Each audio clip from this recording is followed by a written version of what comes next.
आज के इस वीडियो लेक्चर में हम द्रव क्रिस्टलों के सिद्धांत के बारे में पढ़ेंगे।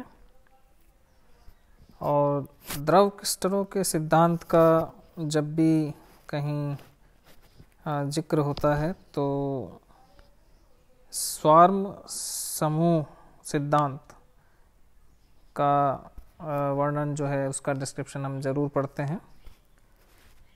तो द्रव क्रिस्टलों का जो स्वार्म सिद्धांत या समूह सिद्धांत है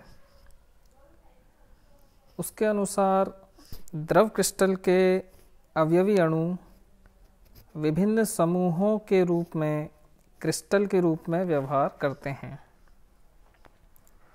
ये समूह अव्यवस्थित रहते हैं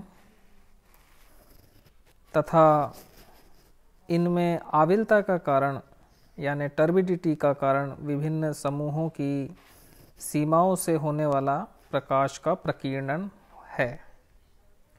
अर्थात विभिन्न समूहों की सीमाओं से या सतहों से जो इंटरफेस अंतरापृष्ठ से जो प्रकाश का प्रकीर्णन होता है उसी की वजह से द्रव क्रिस्टलों में आविलता का गुण पाया जाता है।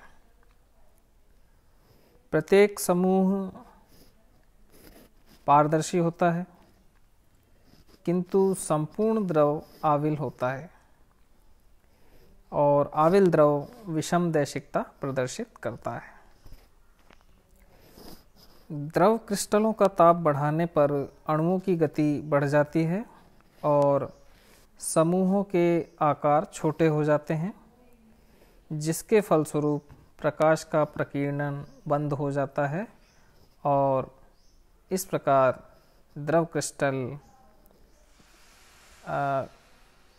जो है इस ताप को द्रव क्रिस्टल का गलनांक कहते हैं। तो यह जो समूहों के आकार छोटे होने के पश्चात जब प्रकाश का प्रकीर्णन बंद होता है तो द्रव यह एक स्वच्छ द्रव में बदल जाता है, जैसे हमने अभी गलनांक कहा, और स्वच्छ द्रव जो है समदैशिकता प्रदर्शित करता है।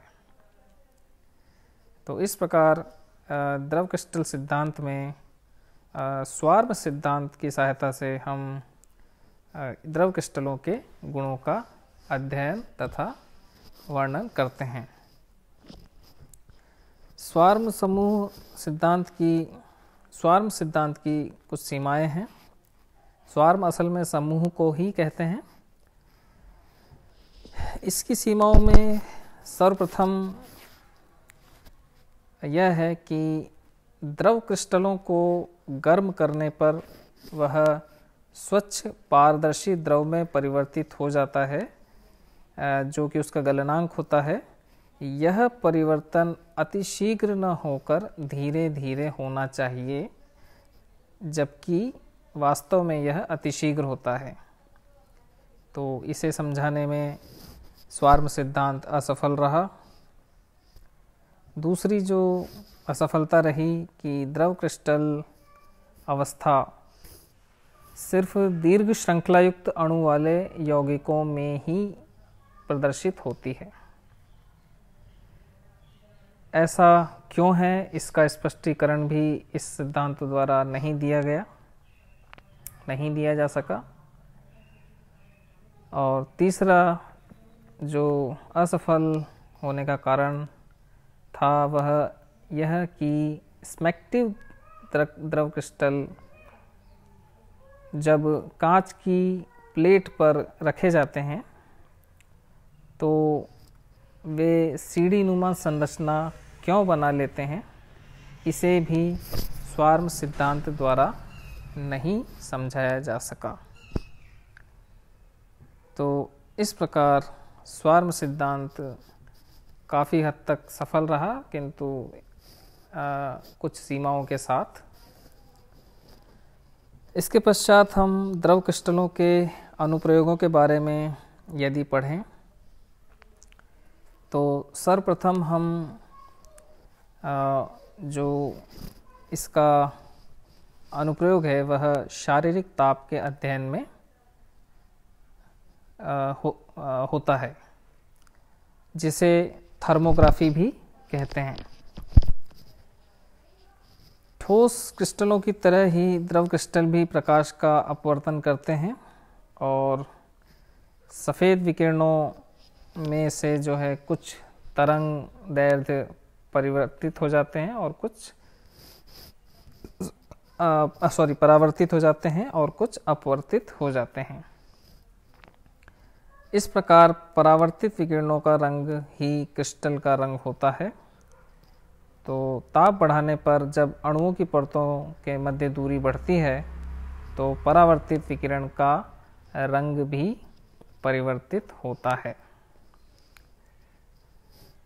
कोलेस्ट्रिक द्रव क्रिस्टल ताप परिवर्तन के साथ रंग में परिवर्तन प्रदर्शित करते हैं और उनके इस गुण का उपयोग शरीर का ताप मापने के लिए सूचक पट्टिका के रूप में किया जाता है, अर्थात इनसे हम सूचक पट्टिकाओं का निर्माण करते हैं।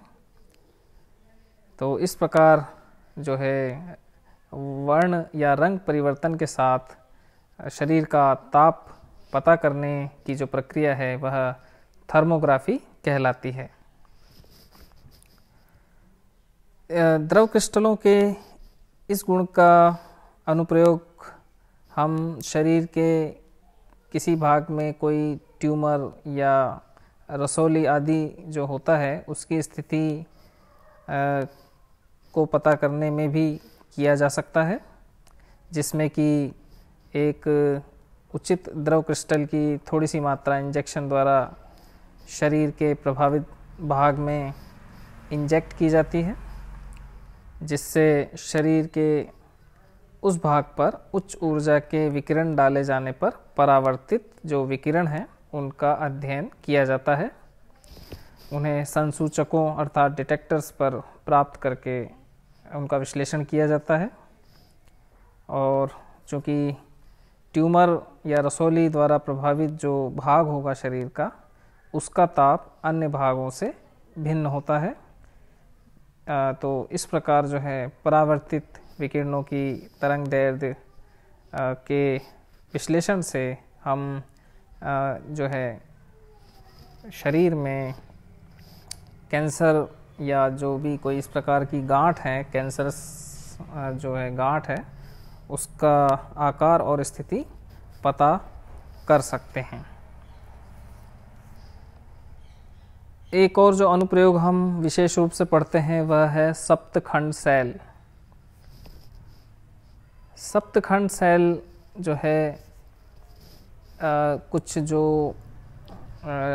डिजिटल उपकरण हैं उनमें इनका प्रयोग किया जाता है और इस प्रकार के उपकरण हैं जैसे कई इलेक्ट्रॉनिक गैजेट जैसे कैलकुलेटर, डिजिटल घड़ियाँ और जो आजकल पीएच मीटर, कंडक्टोमीटर या जो हम देखते हैं यदि हम कभी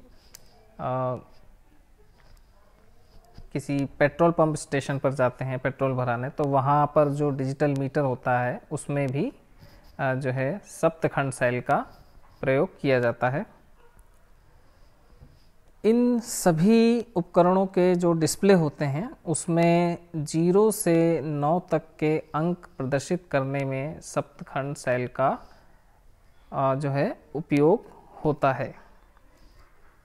ये निमेटिक द्रव क्रिस्टलों से बने होते हैं जिनमें कि A से G तक 7 खंड होते हैं और संख्याओं को पहले विद्युत संकेतों में परिवर्तित करते हैं और फिर ये संकेत सेल में भेजे जाते हैं, जिसे उपयुक्त खंड में उपस्थित द्रव क्रिस्टल अपारदर्शी हो जाता है, ओपेक हो जाता है और जब विद्युत संकेत हटा दिया जाता है तो द्रव क्रिस्टल पुनः पारदर्शी हो जाता है। तो इस प्रकार जो है स्क्रीन पर 0 से 9 तक के अंकों का निर्माण होता है और वे अंकों के रूप में डिस्प्ले पर प्रदर्शित होते हैं या चमकते हैं। तो ये द्रव क्रिस्टलों के अनुप्रयोग थे।